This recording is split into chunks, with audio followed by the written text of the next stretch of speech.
भारत ने समंदर में अब ड्रैगन का दम घोटने की अचूक तैयारी कर ली है। इस नए कदम से चीनी जहाजों को लंबे ट्रैफिक का सामना करना पड़ेगा, वहीं ड्रैगन के एनर्जी ट्रेड पर असर पड़ेगा।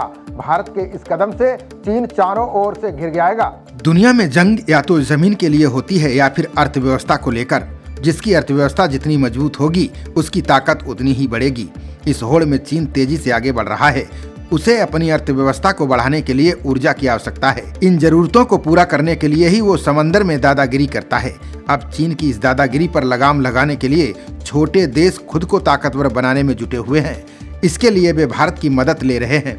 पहले फिलीपींस ने ब्रह्मोस मिसाइल लेकर चीन की धमक कम करने की तैयारी की, अब इंडोनेशिया भी तैयारी कर रहा है। विशेषज्ञों का मानना है कि चीन की इंडस्ट्री को ठप करने का सबसे आसान तरीका समंदर से गुजरने वाले उसके एनर्जी ट्रेड को बाधित किया जाए। अगर ये ट्रेड रुक गया तो चीन की इंडस्ट्री भी रुक जाएगी। इसकी सबसे मुफीद जगह इंडोनेशिया के पास है। साउथ चाइना सी के लिए यहाँ 4 एंट्री एग्जिट पॉइंट हैं। इनके नाम मलक्का स्ट्रेट, सुंडा स्ट्रेट, लोम्बुक स्ट्रेट और ओम्बई स्ट्रेट हैं। हिंद महासागर क्षेत्र से होकर चीन जाने वाले जहाज इसी इलाके से गुजरते हैं। अगर इस जगह anti ship supersonic cruise missile BrahMos की तैनाती हो गई तो चीन की सांसें रुक जाएंगी। वहीं भारत इंडोनेशिया को मजबूत करने में जुटा हुआ है। भारत के इस कदम से चीन को डर है कि अगर उसके समंदर से गुजरने वाले व्यापार और एनर्जी ट्रेड रुक गए तो उसकी कमर टूट जाएगी।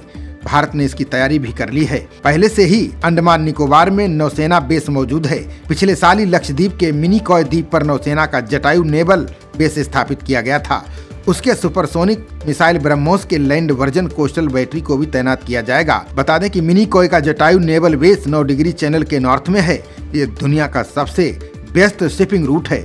80 से 90% ट्रेड इस रूट से होकर गुजरता है। इस ट्रेड रूट को ग्लोबल शिपिंग की लाइफ लाइन भी कहा जाता है।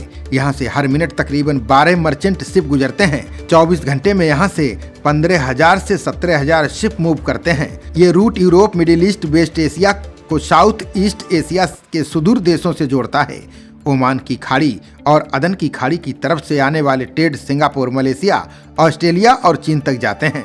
खास बात यह है कि चीन का 80% ट्रेड इसी 9 डिग्री चैनल से होकर गुजरता है। लक्षद्वीप के बाद ये traffic 10 degree channel Andaman Nicobar के करीब से होकर गुजरता है। फिलीपींस के साथ चीन के रिश्ते 2009 के बाद से और खराब हो गए। चीन फिलीपींस, वियतनाम, ताइवान और मलेशिया के समुद्री क्षेत्र पर कब्जा करने का इरादा रखता है। ऐसे में चीन को काउंटर करने के लिए भारतीय ब्रह्मोस एक अचूक मिसाइल है। फिलीपींस की नौसेना को भारत ने इस sure based anti ship missile system की खरीद की है। इससे वो किसी भी चीनी जंगी जहाज को आसानी से निशाना बना सकती है। खबरों का सिलसिला जारी रहेगा। देखते रहिए जनप्रवाद। नमस्कार।